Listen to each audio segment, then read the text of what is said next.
2, 1. Go down.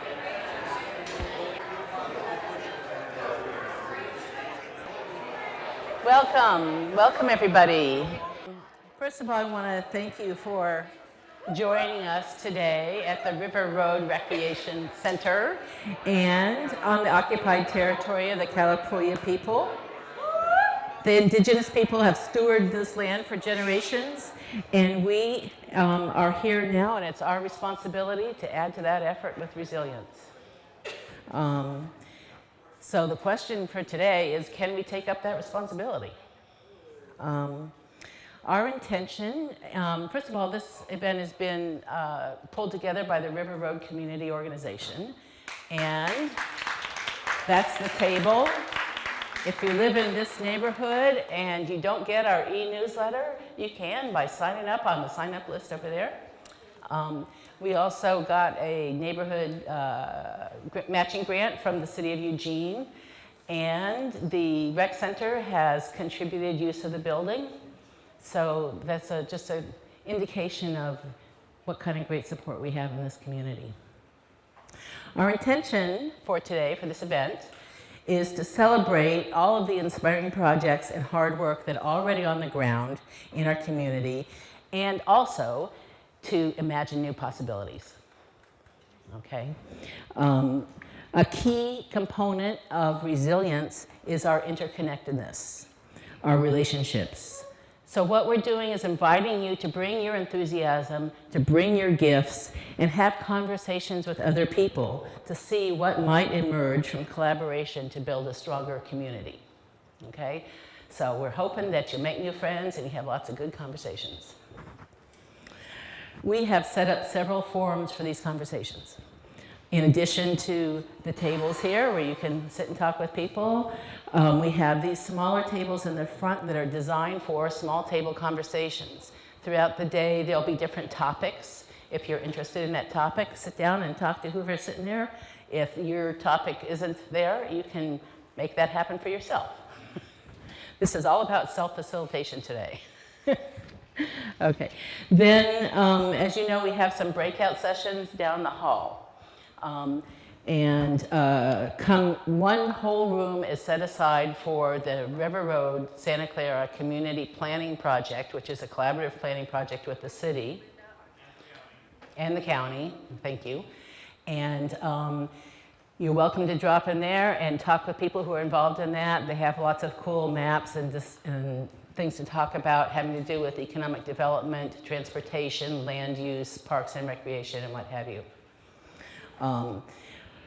Then we have what we're calling fishbowls. A fishbowl is a facilitation process where people who have particular interests or expertise on a topic talk to each other, and the rest of the people who have an interest in participating get to sit around the circle, outside of that circle, and listen and participate, maybe, you know, if they're invited to.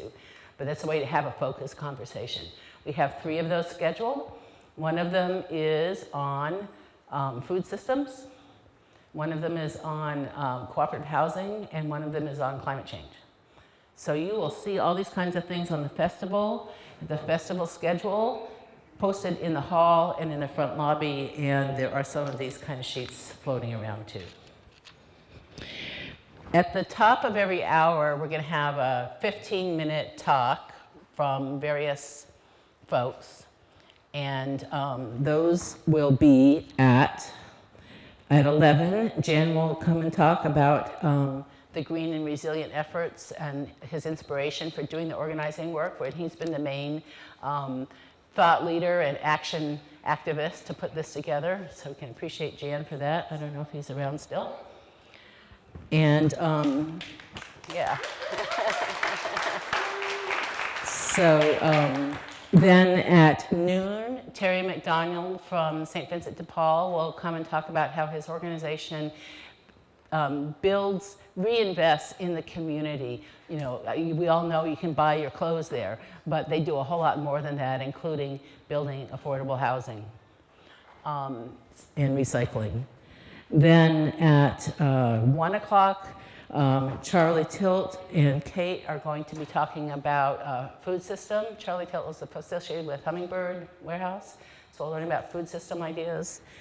And then at 2, I'll come back and share the Cooperation Eugene project with you about regenerative economics. And then at 3, Louisa DeHera, who's involved in the community planning project, will come in and share what's going on in that world with you. Okay, my name's Jan Spencer, and this presentation will be creating green and resilient homes and neighborhoods. So I really want to thank everybody for being here. This is awesome, you know. It's really great to see everybody, you know, exchanging ideas. The challenges to creating a green and peaceful world at this point in human history are many. Some people might see climate change, social disequity, and junk food as separate issues. And a closer look, and one could not help but understand these issues all have a common denominator.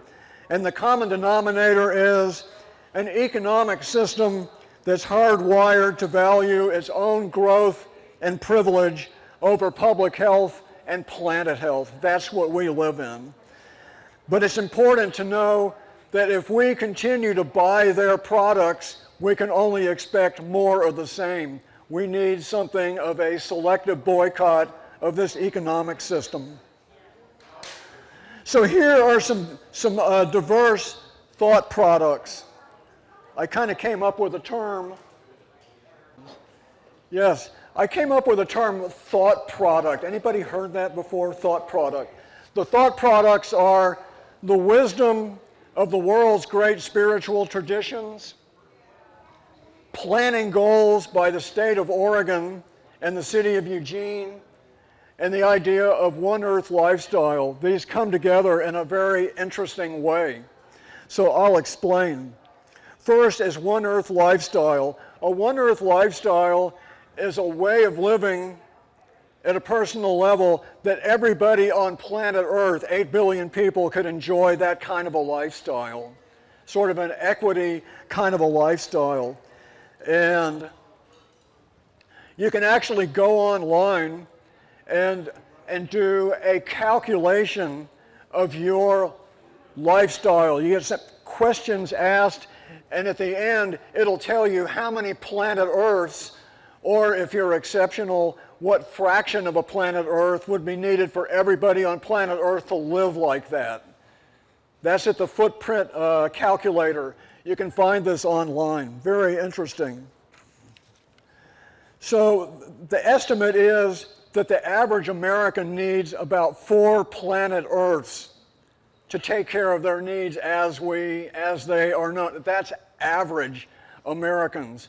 I happen to have a good acquaintance who I would estimate probably takes about 20 planet Earths if everybody on planet Earth was to live like this person. And he's not even big time either. And a One Earth lifestyle would be big changes even for people with modest means. So the second thought product I want to mention are State of Oregon and City of Eugene planning goals. You can go online and you can find these.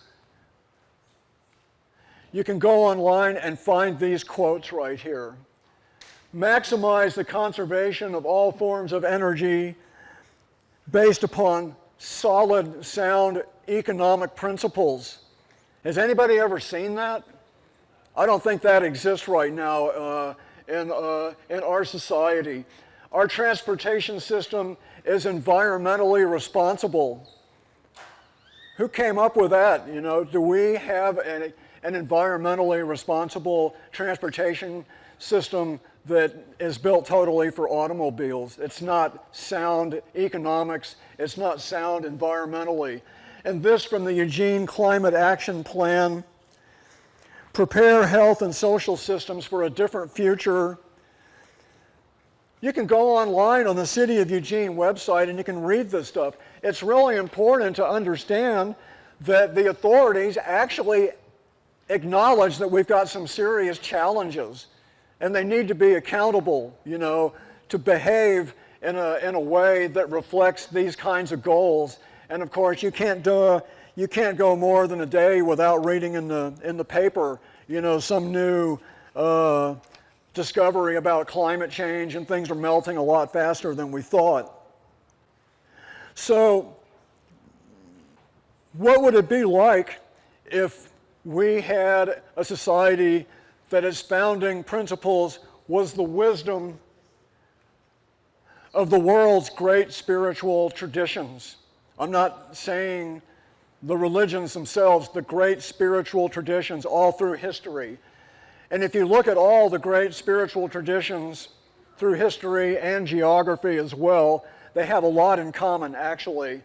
Modesty of lifestyle. They all say live a modest lifestyle. They all say care for the natural world. And they all say service to the community, care for the community, uplift of the spirit, you know, at the personal level and also at the community level, and being responsible for our actions. That would be enormously wonderful if those were the kinds of principles that our economy and our society was founded on. But I think a lot of people are already tuned in to these kinds of ideals. So I came up with this little image right here. I sort of changed it around a little bit. But if Buddha and Jesus and Muhammad were like major land use planners, what would their staff look like? You know, they can't do all this work by themselves. Maybe I'm underestimating them a little bit. You know, if God made the earth in 7 days, well, maybe they're, okay, where's the smart planning? But these guys are going to need some help creating the kind of world that we're interested in living in. So who is the staff? Who's going to help out with this enormous project? Well, if you look around here today, and all the groups, all the people, here's the staff right here. We are the staff. I think that's really important to recognize. We're the staff for creating this kind of world that we'd rather see. What we have here are people and groups interested in local food, healthy land use, faith in action, cooperative living, conservation of resources, community building, communications, social and economic uplift, permaculture, green education, eco-friendly skills and technologies, and certainly there are some city programs that are big help in doing this. As Claire said, the event here is sponsored by the River Road Community Organization. That's really important. So we already have a lot of the skill and the talent already, and we are all ready to be working on, you know, this transformation to a more green and resilient. So these are the benefits right here. I have a bunch of posters over here, and these posters have this graphic here. But when you think about the benefits of downsizing, building community, reducing our eco footprints, it touches on a lot of issues. It touches on equity, it touches on the environment, it touches on climate change, it touches on how we live. This is in permaculture a key leverage point. Our lifestyles to live more green and resilient is a key leverage point in pointing the ship in a far more healthy and constructive direction.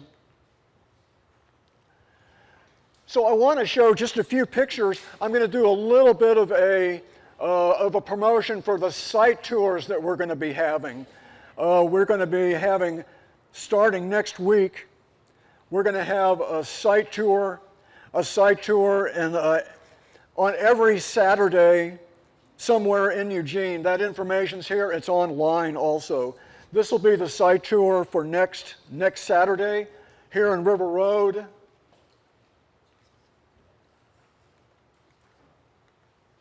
We're going to go to Dharmalaya and Vistara. We're going to hear about block planning. This is an awesome concept, is block planning, because next week we're going to also go to East Blair Housing Co-op.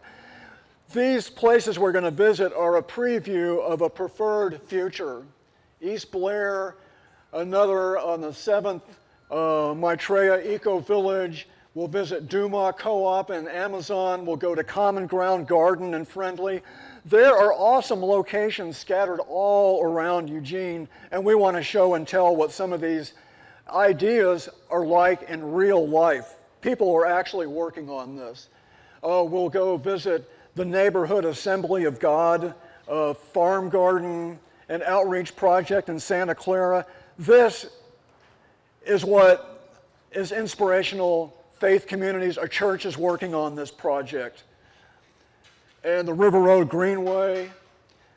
And then I think I'll close just by mentioning again permaculture. Permaculture is an awesome design tool. Lost Valley's back there. I think they're actually going to have a permaculture course. You can look online too. A lot of what we're going to see on these tours is going to be suburban permaculture, permaculture applied to the urban landscape. Very interesting. So I'll just finish up by saying, great, everybody's here. Make the most of your opportunities. Be friendly, and think about being involved with your neighborhood association. Everybody probably here lives in a neighborhood. Be involved with your neighborhood associations. It's a great way to make friends and to get this kind of information out to a wider audience. So my thanks to everybody. Have a good time.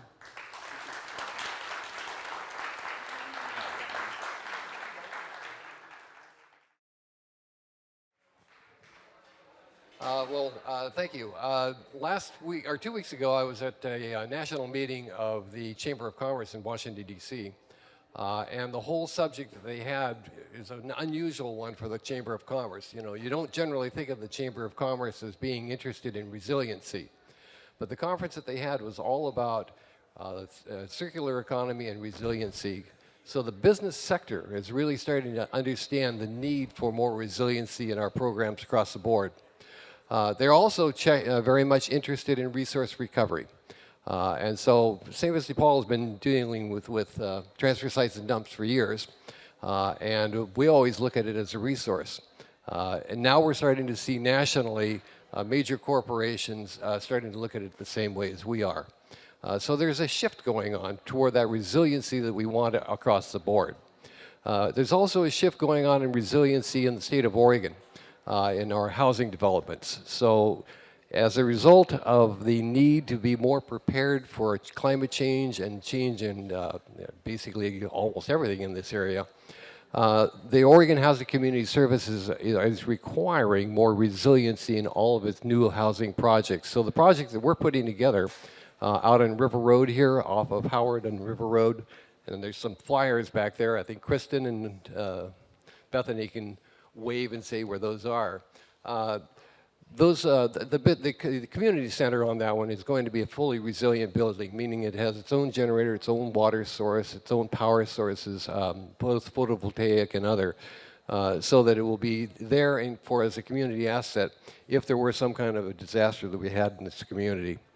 You're also finding that many of the housing units that are being developed now have to be photovoltaic ready, maybe not having photovoltaic, but definitely oriented so that the buildings can receive it. And we're working closely with the Bonneville Power Administration to develop opportunities to photovoltaic on new housing projects. And one of the interesting ones that we just did was down in Saginaw. In Saginaw, it's a mobile home park. That mobile home park used to be a very troubled park. It's not that way anymore. But for the benefit of the tenants, the Bonneville Power Administration sponsored a full photovoltaic setup so that we could basically reverse meter the power to the benefit of the tenants out there. So again, we're starting to see more participation by unusual partners out there. The Bonneville Power Administration is also working on a program to take down old mobile homes. So for those of you that know, pre-76 mobile homes were not very well built.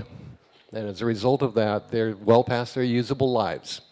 But they're very expensive to take down because they have asbestos in them. So the Bonneville Power Administration is now paying part of the cost of deconstructing those mobile homes so that they can be put back up, so new ones can be put back in their place. Oregon Housing and Community Services also has a mobile home park preservation program. And the whole point of that is to increase the number of housing opportunities for very low-income individuals on fixed incomes. The result of that is that we're going to see more of the preservation of old parks and less of the deconstruction of those parks or as they age out. That's a very valuable housing resource for our communities. We're also looking more at modular housing. So the cost of developing housing, very expensive today, but manufactured housing that meets super good sense standards is something that we are starting to do, and I think we're going to have our first quints that are going to be developed sort of as man camps, single SRO basically, out on Highway 99 North at the place where we have the Dusk to Dawn program for homeless singles. And the idea is that will be a transition housing for very low-income individuals or homeless individuals out of that life situation. Resilience also means reusing things. And St. Vincent de Paul has become a pretty good expert in reusing all kinds of things. Everything from the dust off of dirty mattresses, to cotton out of mattresses, to paraffin from the old worn-out candles, to window glass that we cast into new objects. We process every day at St. Vincent de Paul stuff out of landfills to the tune of about 90 to 100 tons of product per day.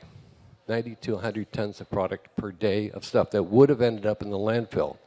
And of that, 85 to 90% of it will not end up in the landfill. It will be recycled for reuse in some other product basis. So we also are the largest mattress recycler in the United States. We recycle 40,000 mattresses per month in Oregon and California. And of those, 85 to 90% of every mattress can be recycled. So the carpet, the topper material goes back into residential or into commercial carpet pad. The polyurethane foam goes back into residential carpet pad. The cotton goes back into LEED certified insulation that's treated with borax so it'll be fire retardant. Steel goes back to steel industry. The wood goes back to the wood industry. Almost everything in a mattress can be and is recycled, and we're a leader in that technology. And as I say, we even take the dust off of the mattresses and sell that for $110 a pound as allergy test kits. So, you know, there's many creative things that we can do to make our societies much more resilient. But it really means that you have to take everything that we have, human and otherwise, as a resource. Everything that we have and use can be used in some other way. And one of the things that we're looking at increasingly is the degree to which we need to have good product stewardship laws.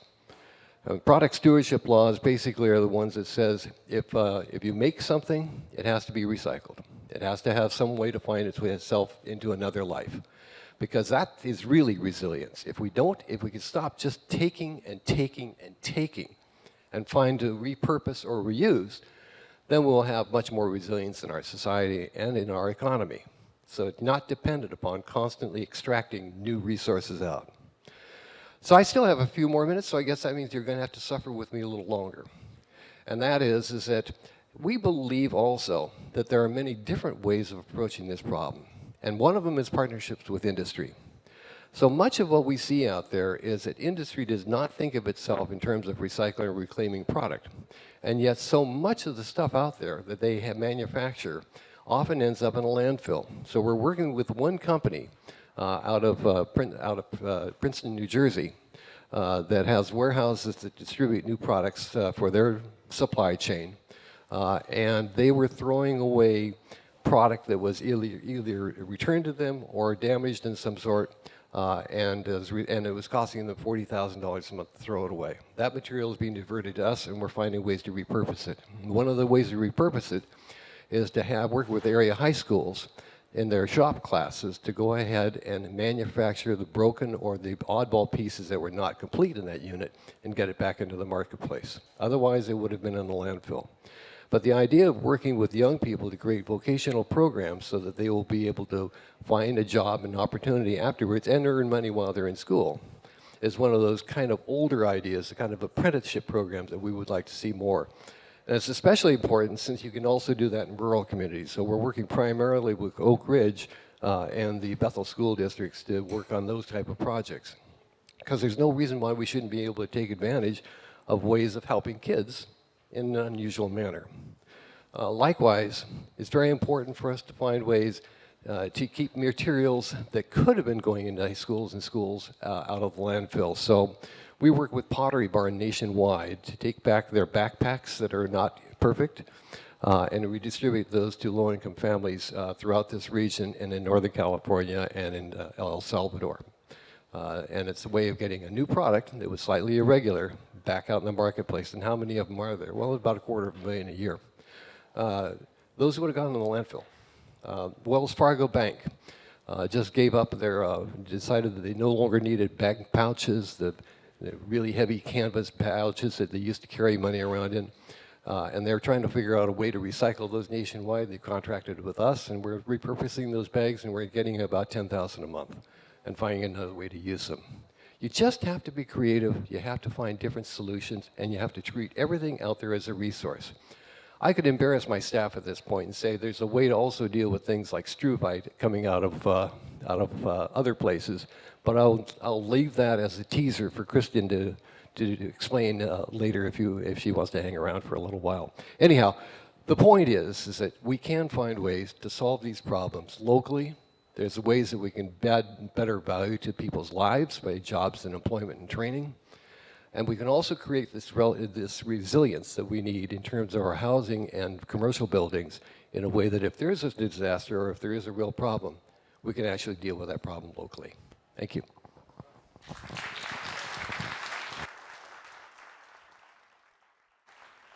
So my name is Charlie. I just want to share some thoughts with you about local food systems, but I want to do it from a bigger scale than most of us are used to thinking about. And I'm going to talk a little bit about why I think that's important to talk about when we discuss local food systems.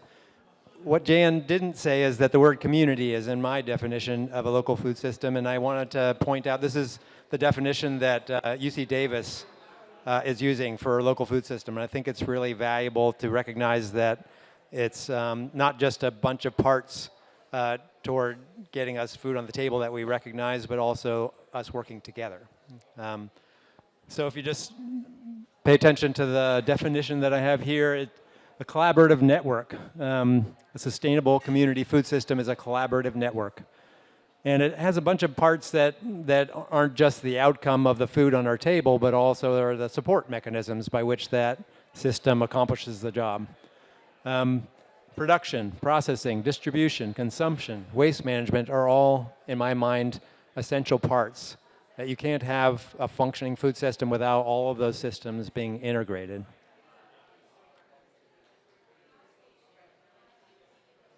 So, let's see, I'm missing a slide there, but what's the intent of a community food system?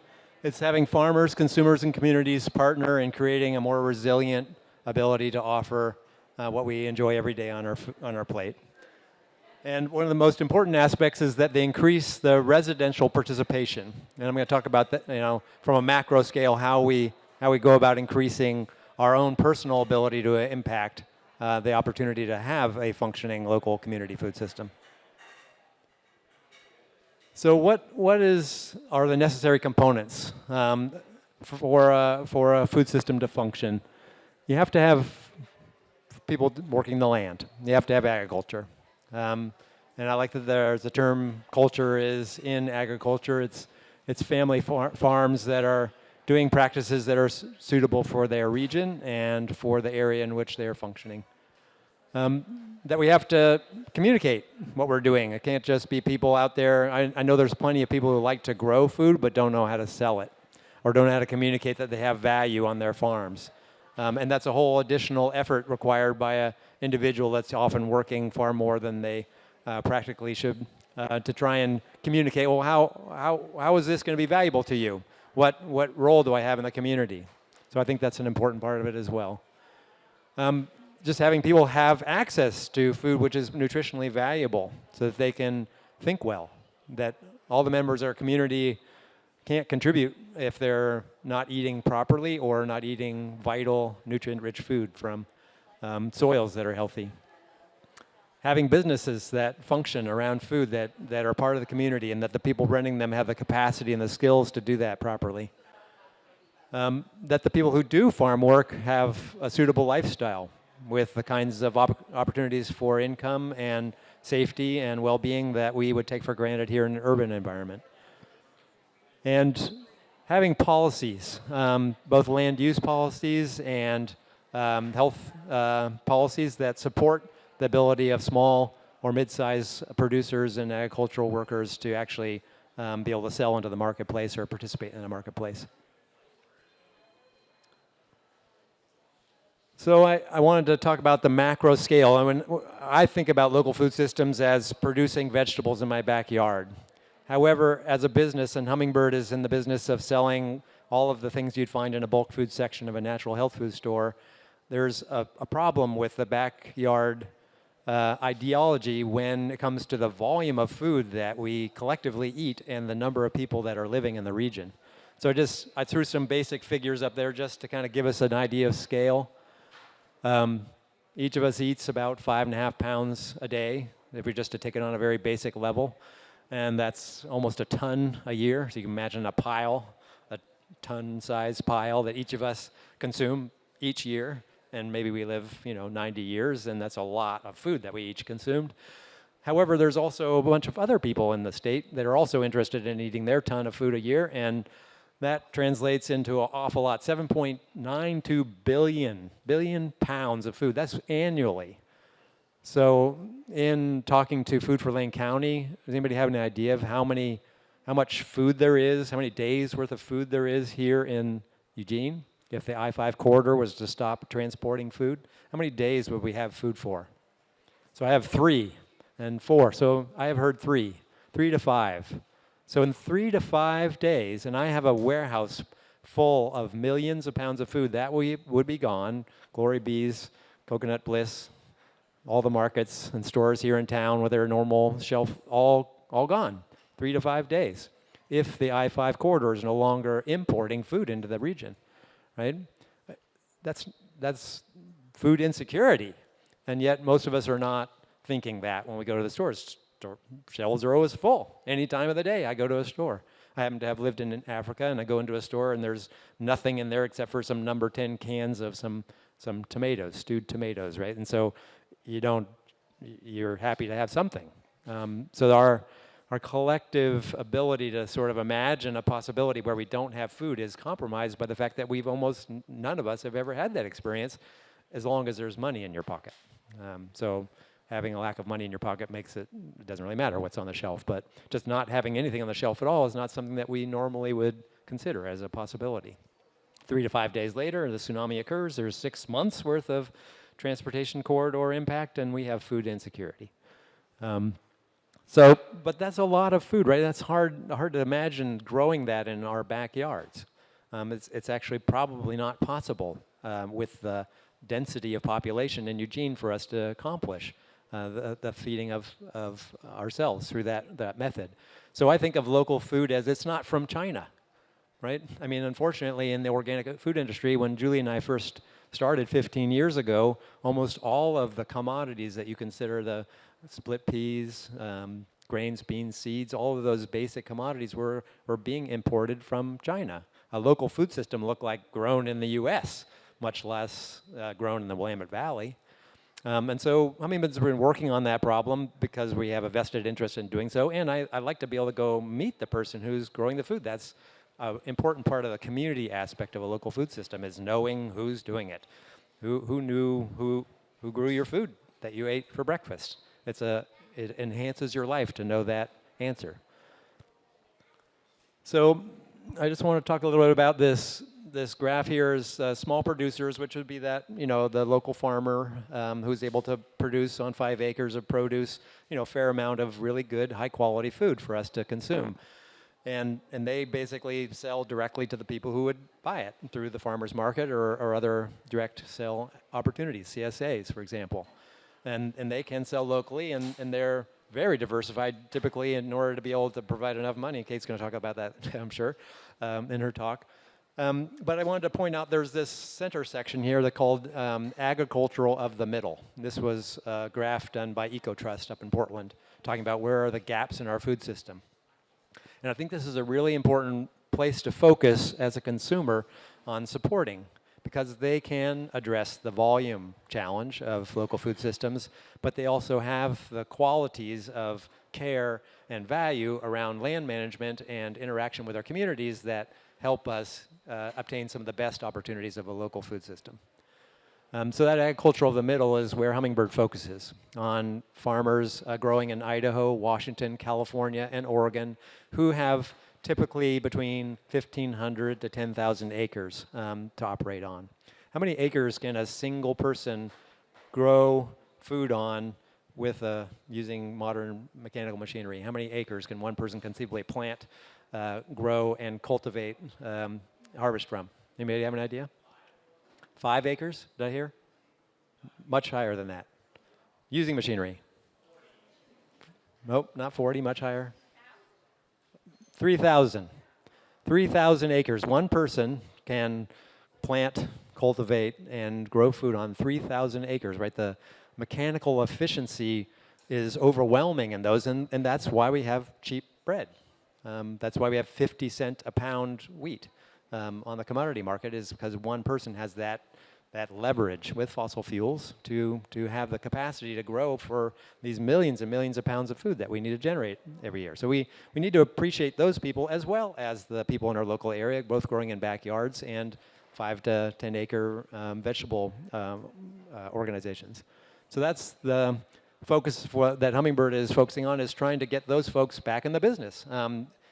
Starting in the late 40s, we stopped growing wheat here in the valley. There was a problem with rust, but also a lack of interest in doing that. There was much more money in other types of agricultural activities, including Christmas trees and grass seed. And that's what we've been doing in our Class A soils, is growing non-food commodities for a long time. There are definitely challenges that Hummingbird has seen, and so I just wanted to point out some of them. There's a lack of knowledge. When we went to OSU to find out who knows how to grow grain, well, there aren't any professors focusing on grain there. Well, there is one now, Mark Miller. But there's a scarcity of interest in that at the university level. The public land grant system is no longer supporting that type of activity. And if you add organic growing practices to it, it becomes even less of an opportunity. Who knows where their wheat came from in their bread? Breadstop bread. Who eats Breadstop bread? Okay, not a very popular Breadstop. How about Dave's Killer Bread? Anybody eat Dave's Killer Bread? There's one. Where do you guys get your bread from? France Bakery, right? I mean, most of us don't know where that wheat came from. So Hummingbird supplied wheat to Dave's Killer Bread. We supplied the cracked portion of it, about 30 million pounds over a 3-year period. It's a huge volume of this material coming from the state of Oregon, but they had called us, they were originally sourcing from Argentina. Didn't come from the United States, right? We don't know about these things, and the volumes involved are just tremendous. Urban agriculture interface. So we're all concentrated in an urban area. It's hard for us to have a local food system that functions. If we're more spread out and have small little clusters of urban areas surrounded by agricultural land, or agricultural land integrated into our urban centers, then you have a much better chance of having a functioning local food system. This financial efficiency is a huge problem. Hummingbird buys an entire year's worth of grains. We just brought in 152,000 pounds of spelt, which was grown in eastern Oregon, and that's a year's supply. And 152,000 pounds of spelt fits in 2 large trucks and is about 140 totes. And that's got to go somewhere and be stored there for a year. Prior to selling it out. And you have a chance of insect damage, and you have to have proper storage conditions, and it takes money to do that. That's not very efficient. Instead of having a huge grain storage somewhere where all of that grain goes and gets aggregated, and then I buy my pallet at a time. That's financially efficient, and that's the commodity system. So having a local food system has to somehow address this lack of financial efficiency in order to function properly. It's very difficult for an agricultural in the middle person to get it to the consumer. There's not a place in town that's a granary where you go and you get, your 25-pound bag of grain. It's not convenient for them to have access to you as a consumer. So they have to use companies like myself, a distributor, to go that last mile to get it to the consumer, and that costs money in the system. And the cost of food itself and the ability to distribute it equitably across the population is another big challenge, which Hummingbird, is hard to address when you're offering a local, specialized, more expensive product to get everybody to have access to it. So we've solved a lot of problems in the last 6 years in particular, and 10 years, and part of it is because as consumers, you've just said, this is important and we're willing to spend money on this. Allows us as a business to go out there and tackle challenges that require time and effort and money. So here's a few examples of successes, I would say. We helped found an organization that tried to bring business together and say collaboratively, how could we do more than we would individually? We helped put in processing. So Camas Country Mill, everybody heard of Camas Country Mill? It's a really sweet place. You can go out there and get their fresh made breads and eat lunch out there. There was no milling facilities in this area. I can grow wheat. Discovered that we could grow wheat, but if you don't eat wheat berries, typically you want flour. So having a local operation that can mill that and have fresh milled whole wheat flour here in the area that's grown in the area, a huge accomplishment to have Camas Mill available to do that. Okay, I've got this field of beans. We produce 80,000 pounds of it, but you're not wanting to eat it with stones in it or dirt. Right, you're used to going to the bulk food bin and there's not a single thing in there but the thing you want to eat. And so you complain when I try and sell you my rock-filled beans. I don't know what's wrong with you. So processing facilities become really critical, and these are not inexpensive. A sorting eye machine to clean these beans out costs over $1 million. You got to have a huge volume to go through that to justify that kind of expense. There are now 3 organically certified processing facilities in the valley that I can take our product to, that other companies can use. There were none when we started this 6 years ago, and Hummingbird helped to make that happen. So it's very exciting. Yeah. Local food, trying to make the connections. It's not, again, just being able to grow it, it's being able to move it to a consumer that cares about that and is willing to support those kinds of activities and be able to process it and make it into something that you can eat. Having incubator kitchens, having local gatherings where people can communicate and talk to each other and see where their network connections are, very all important to it. The kinds of plants that you grow make a big difference. We have Austrian pumpkin seed here in the area. It's very similar to Austria in our climate, but it's a way for farmers to make more money than they would selling grass seed, and so it attracts people financially to come into helping us produce food instead of something that we can't eat. There was no organic extension work being done at all at Oregon State University. 2 years ago, we got approached by an individual who's interested in seeing that changed, and we contributed a little bit of money, and other organizations contributed more than we could, and he got a quarter-time position. And thanks to the Oregon Organic Coalition, we now have 2 full-time organic extension agents at OSU starting this year. So that is really exciting. Yeah. And then if you want to sell food to the public, you need an expensive commercial kitchen, and so Hummingbird has put in 2 of those now and offer a rent by the hour opportunity to see if you have your grandmother's empanada recipe and you think everybody's going to love it, you can find out whether or not that's true before you invest the $150,000 in equipment that it takes to put one of those together. So it's having these little beads strung together in the distribution system. Just wanted to show you scale. This is you can probably see about 30 acres in this picture. It's a part of a 3,000 acre field. This is one of our better red winter wheat growers, in North Powder, Oregon. His name is Doug. He's been doing this for about 30 years. He's an organic grower. There is a white wheat. I don't know if there's a pointer on here. Yes. You see that right there? That is a weed in his field. This is all red, hard red wheat. That's a white wheat right there, which is a much different protein level. This is an amazing grower, but that's what it takes to feed you all here. in the state of Oregon is fields that size. And this man probably has a crew of about 10 people that work there full time, managing about 10,000 acres that he grows on. Excellent organic grower. Here's some black beans. Again, that's what a field of black beans looks like. When you get your little cup of black beans out and you make it for yourself, it takes this kind of production to have the kind of price that you're used to seeing, less than $1.50 in the retail store. Hudson Bay Farm, that's up in Milton Freewater. That's James Henderson there. Here's a smaller farm. He's growing organic wild rice up near Salem, Jeff Roof. Fabulous crop. It's not wild in the sense of what you can get from Alkany Lakes, where it actually grows wild, but he replants this every year and provides fantastic bird habitat, and a good example of creative use of some of our more challenging soils here in Oregon.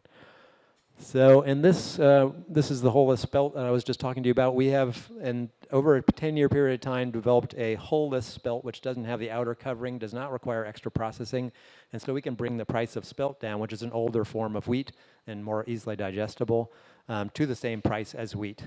We have Grain Millers is going to be buying some of it from us, and we're going to repurpose American soil to growing food for us instead of bringing it in from Canada. So that's what I had to share. So I just want to introduce Kate. Kate's going to talk about the more local systems and the associated challenges and benefits of that.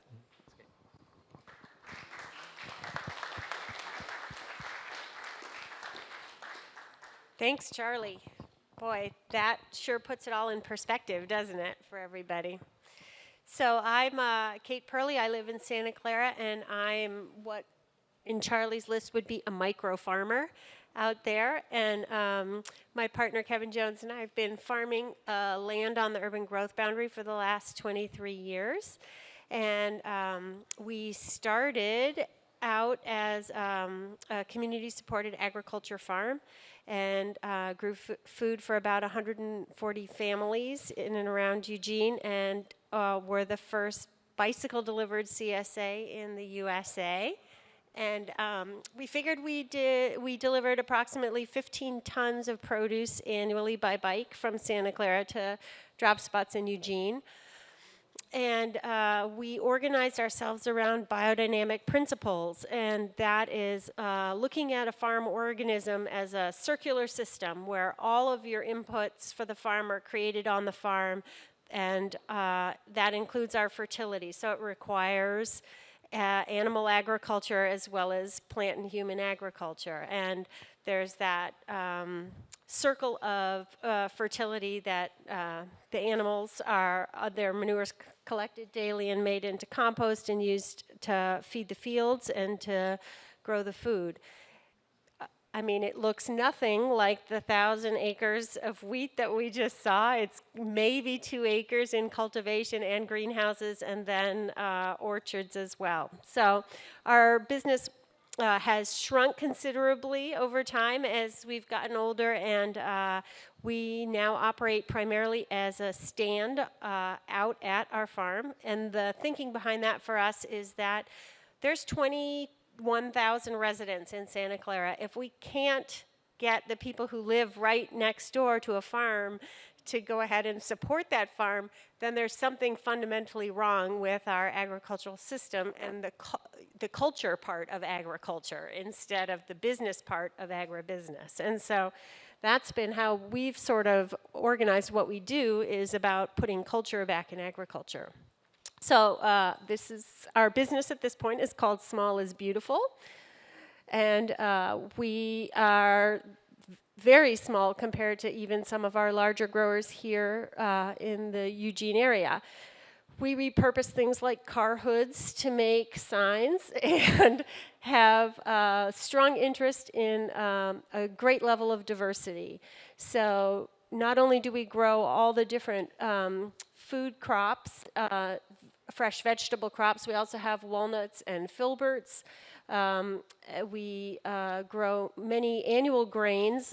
There were some early years where we were trying to grow all our food, and we figured we grew probably 94% of all of our food, including winter grains and summer grains, and we have backed off of a lot of that because it's an incredible juggling act to be a veterinarian and a seed saver and a crop manager and a planter and a grain processor, all on the scale that one small family can do. So this is a picture of the field as it looks this year. So you'll notice that there's all the different annual crops, as well as, at this point, we still grow our own dry beans, our dry corns, popcorn, dent corn, flint corn.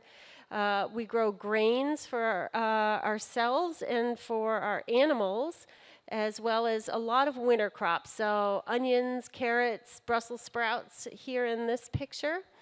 And a lot of our winter food is sold through something called the Fill Your Pantry event, which happens once a year here in Eugene, organized by the Willamette Farm and Food Coalition, which is another one of those great organizations that helps bring consumers and producers together to help people eat locally during the winter months. It's a one-day event. It's going to be November 10th this year. It's at the fairgrounds every year, and people can pre-order online to get all their winter staples, or they can just show up at the event and purchase from the vendors there. So for us, we transitioned from community-supported agriculture, which was primarily a summer box program for people, into doing winter CSA shares. So people would come out and harvest one day together with us, and we would pack all their root crops into moist sawdust and create basically instant root cellars that you could keep in your carport or garage and feed yourself all winter from your own box of food. And we transitioned from that winter CSA model into selling those same sort of boxes at the Fill Your Pantry event, or to people in the community who want them and are happy to order them from me.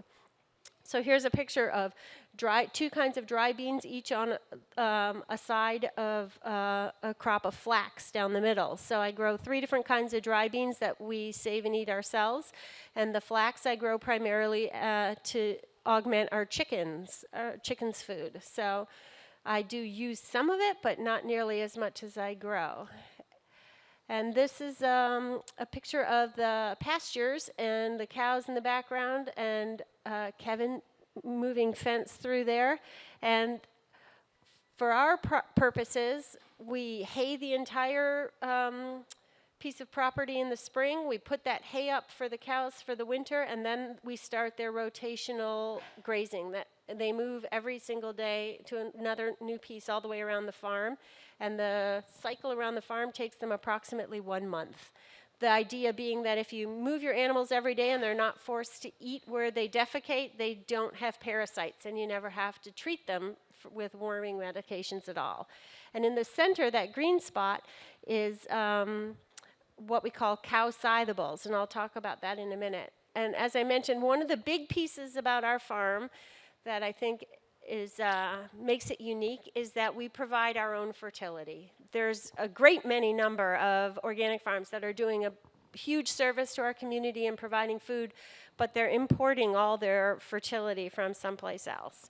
So in the great picture, fertility is generally either commercially produced or it's purchased from farms that are holding lots and lots of animals. So for our purposes, it was important to know that the food that was feeding the soil was as clean as the food we wanted to produce. And so that was a driving force for us to get cows in the beginning of our journey through this agricultural adulthood, and it's still what we do every single day.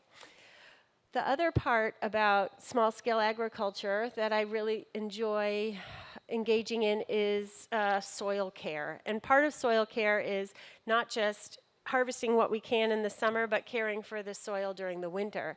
And so we practice cover cropping, and not just at a scale that most farmers would, where you grow your food and then you till the whole crop residue under, and then you till in seed for cover cropping.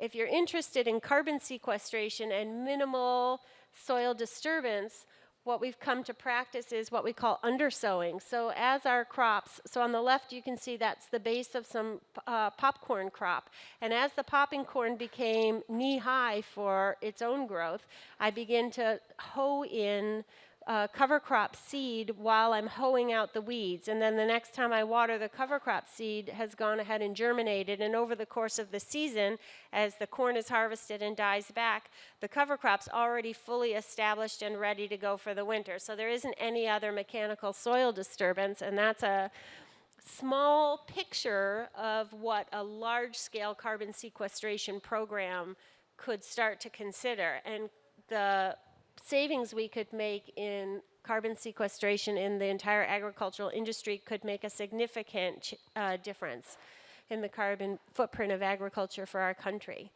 And one of the other parts I think that's so important about agriculture is it's a managed and contrived system, but the more the farmer can look to the teachings of nature and take a play from that playbook, the better the system works. And so I'm always working on creating good insect habitat commingled with all the agriculture as it happens. So here we've got milkweed in the front for the monarchs and all kinds of different flowering plants for the insects throughout the season, nestled among the lettuce and carrots and beets and onions. And then the cow side, the bulls program, the interesting part about keeping animals all winter in the Willamette Valley is it gets so wet in the winter you can't really have them out on your, time. Okay, well, there you have it. And that's the end. If you have other questions, you're welcome to ask me at any time. And there's little cards for our farm stand back at the Santa Clara Community Organization table if you want them. Thanks.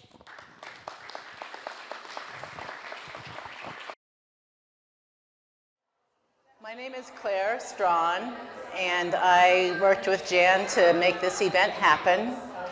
And one of the reasons why is because I'm also, I'm on the board of the River Road Community Organization, but I'm also started an organization called Cooperation Eugene. And I've been really interested in some of the conversations that have come up so far, particularly I think Charlie was talking about food systems. And so when I was planning this event, a lot of people asked me, what is resilience? What do you mean by resilience? So my pat answer out the door is the ability to bounce back from a crisis. But thinking more about it, there's more to think. There's more to think about that.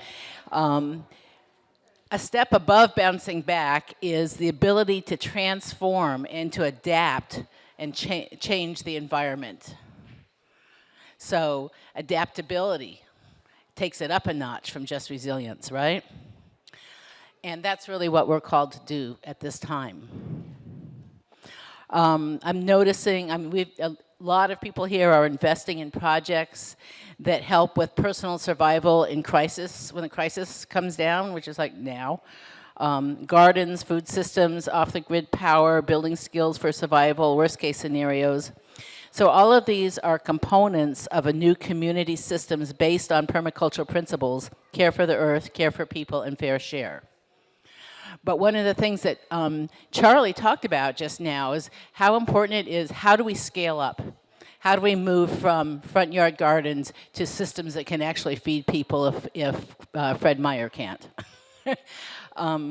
So we are simultaneously charged to shift the systems that are causing these problems while we learn new ways and institute new systems for our future. So we have a twofold task. And there's levels within those two, of course. So the next level after adapting to new systems and to changes in the climate is changing the climate, is changing the environment, changing the system. And Alita was giving a lovely talk about our relationships with plants, and she was talking about the hundreds of years of relationship with corn in which human beings have created new kinds of plants, new kinds of corn.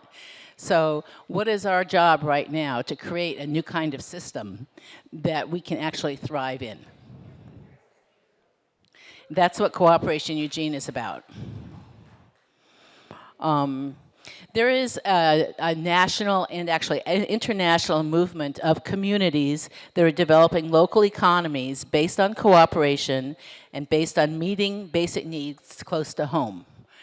And there's some very inspiring stories about other examples that are happening around the country. So Cooperation Eugene is coming together to say, well, what can we do with that here locally in Eugene? So for instance, what are the stories? I think it's about imagining new stories. We have a big story in Eugene about the unhoused.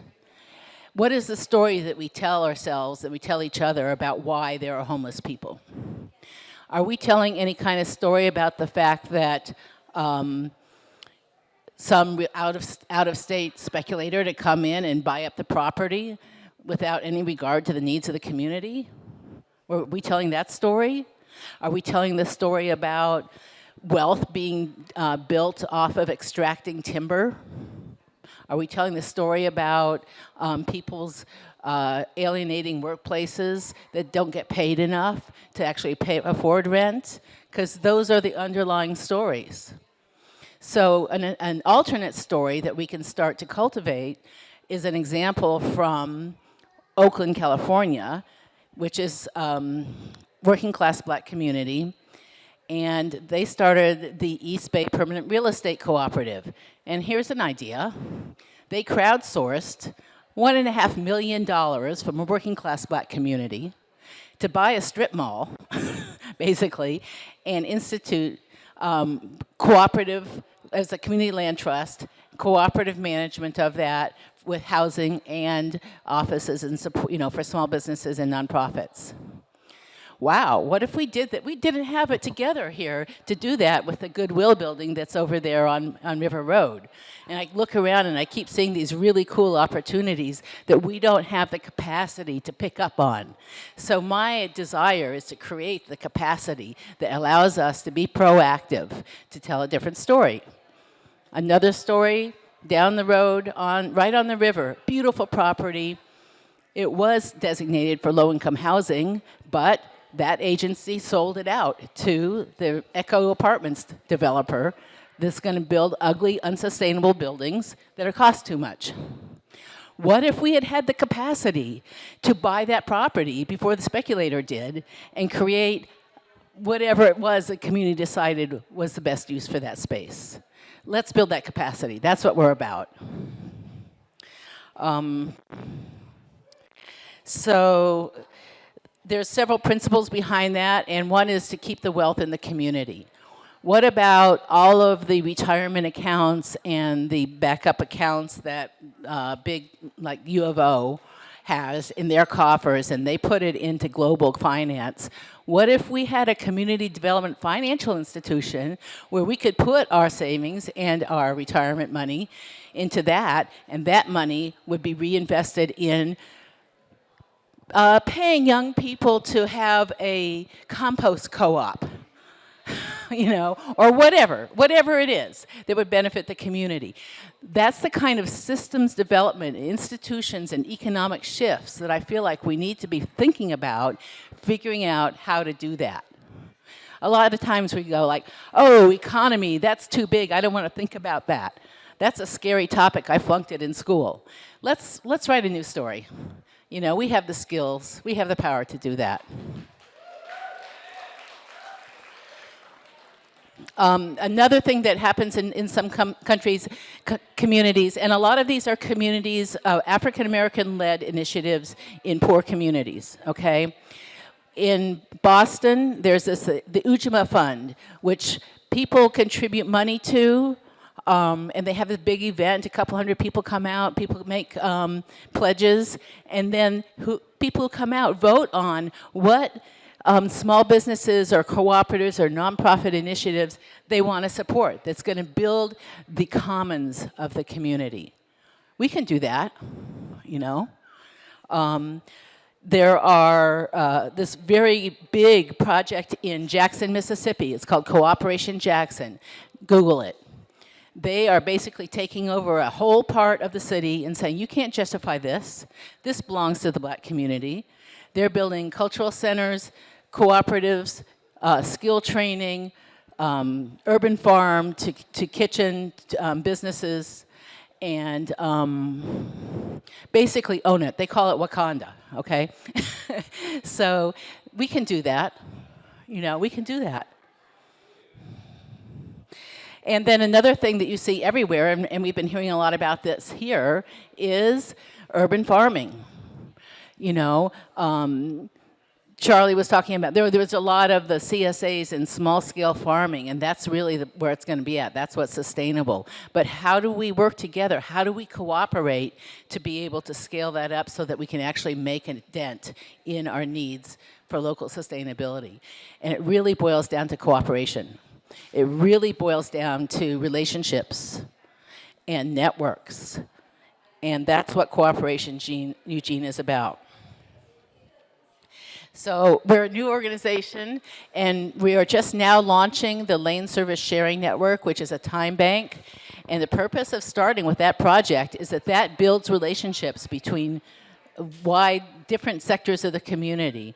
It builds one-on-one relationships. It builds a system of relationships, which makes it very resilient. So we're launching that. I encourage you to find out more about it at our table back there. Another idea that we have is to do asset mapping. We have an online directory that we're building out. Who's doing what? You know, gee, if I wanted to start a off-the-grid neighborhood electricity farm, I don't know, who would I talk to? How would I do that? Who's doing that? You know, if I wanted to start a co-op of some sort, what is the network for that? So we're looking into developing out that kind of community resource.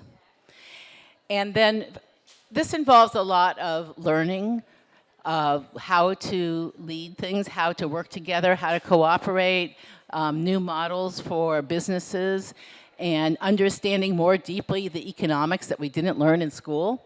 So we have a monthly study circle that we invite you to come. You don't have to sign up for a long-term commitment. We have read a book a month and discuss it. So you can do that on that back table as well.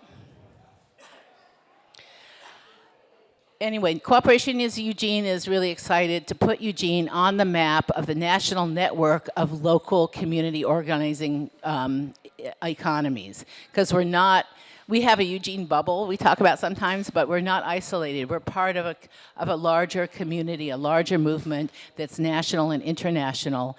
And one of my personal goals is for Eugene to be on that map. And we're making this event, I think, is a great headway for that to happen. So we invite you to join us in making a transformative, resilient community. Okay, that's my wrap.